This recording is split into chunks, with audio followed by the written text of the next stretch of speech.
Парите от Сърбия, спрели сме на пиш пауза. Пари. И сегашната почерка са сандвичи. Да. Виждаш ли, Рори? Кучетата как живеят? Влезли?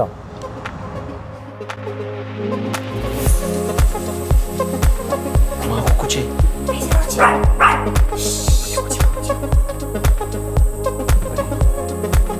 Да разпознавам.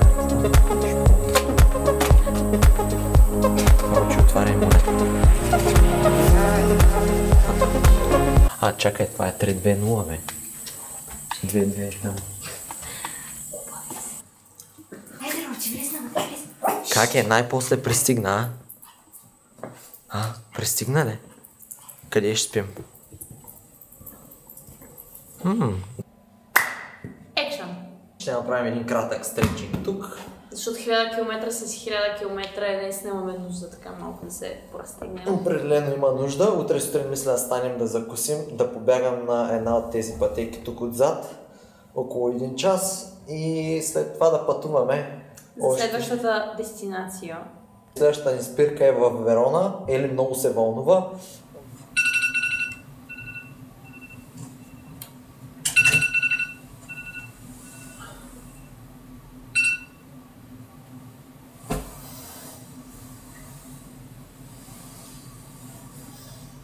Рочи, на спинка ли си?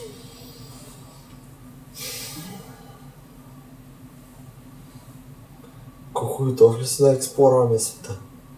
Готов си? Тръгнахме от хотела в Загреб и около 15 минути по-късно вече сме в Словения, толкова близо е границата. Христо отиде да вземе винетка. Това е единственото място, на което ще ни трябва винетка. Навсякъде другаде магистралите са с такси и сега с Рори го изчакваме. Ето Рори си мисля, че е шофьор.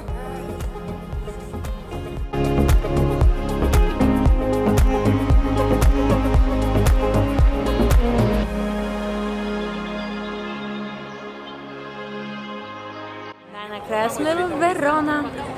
Имаме цяла вечер, за да се разходим, да хапнем и да се насладим на мястото.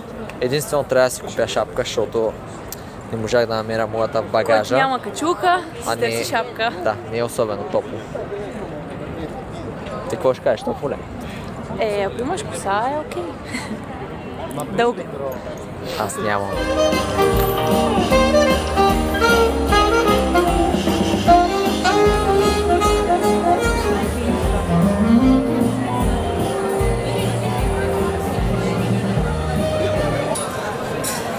Зад мен е колата Ламберци, а пред него има един голям площад, на който в момента има коледен базар и сега с голямо удоволствие ще се разходим из него.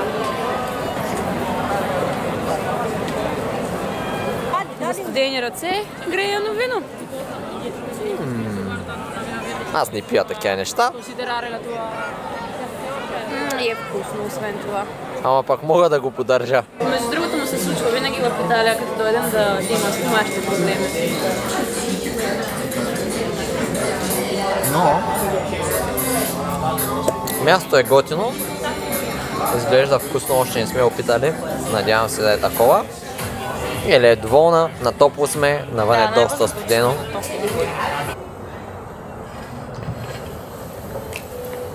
Добро утро! Отиваме да побягаме. Отивам да побягам. На 4 км е града. И мисля да потичам до там, да разгледам малко и да се върна. Дано не се загубя. Рори отива на разходка. Айде, Рончо.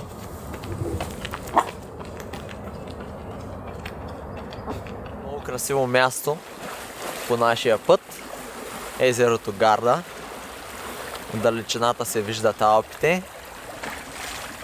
Наистина е невероятно място за посещение. Просто съм супер щастлив, че Ели настоя да го посетим. Аз се отклоняваш само с 4-5 км максимум.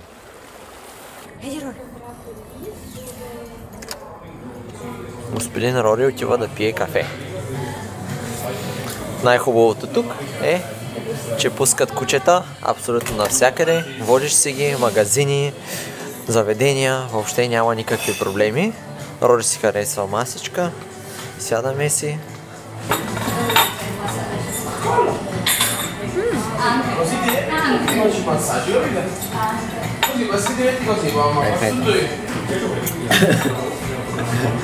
Голям си италянец. Голям италянец.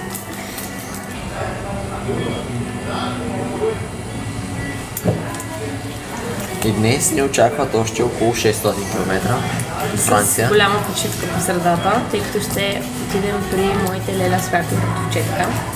Не сме ги виждали от миналата Коледа, така че ще бъде приятно. Да, едно хубаво обядче да направим с тях, да ги видим.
Кратко включване да кажем, че излязохме да бягаме и тази сутрин.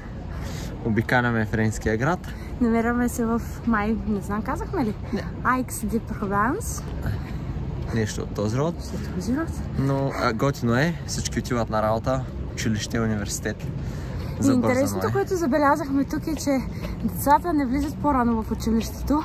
Явно има някакъв час преди започването и те стоят отвън и чакат да ги пуснат. Так му влизаме в хотела в Валенсия и Рори има изненада. Ела, Рорче, да покажеш какво имаш тук подредено. Ето, Рорче си има легалце, наградки и купички, специално подготвени за неговото пристигане. Доволен ли си, Рорче? Даже и ние сме впечатлени, спокойно.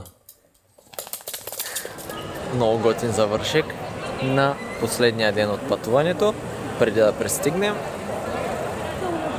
Град, който не очаквахме да е толкова красив по време през зимата, Валенсия, също се приказва.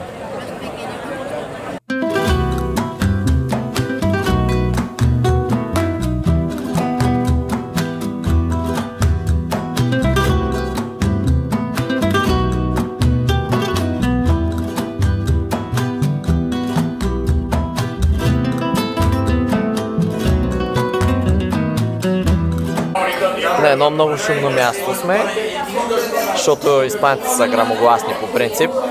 Или вече е в културен шок, обаче ще хапнем паея с морски зярове.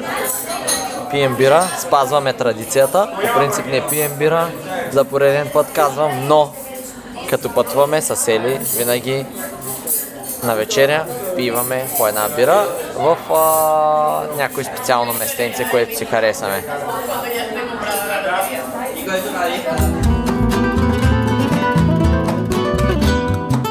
Видяхме ресторант и спряхме. 300 км още до Фуенхерола. Хапваме това, което успяхме да си поръчаме. Поло кон пататас. Има и чушка.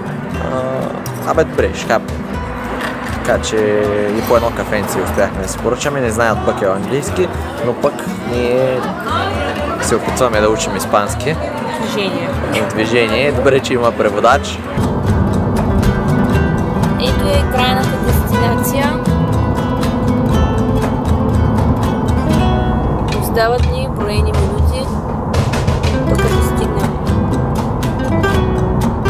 Вече официално пристигнахме, так му паркираме пред мястото, на което ще живеем аз следващите 3 седмици, Хрис месец и половина. Рори няма търпение да слезе. Рори, ти си първи. Ние сме втори.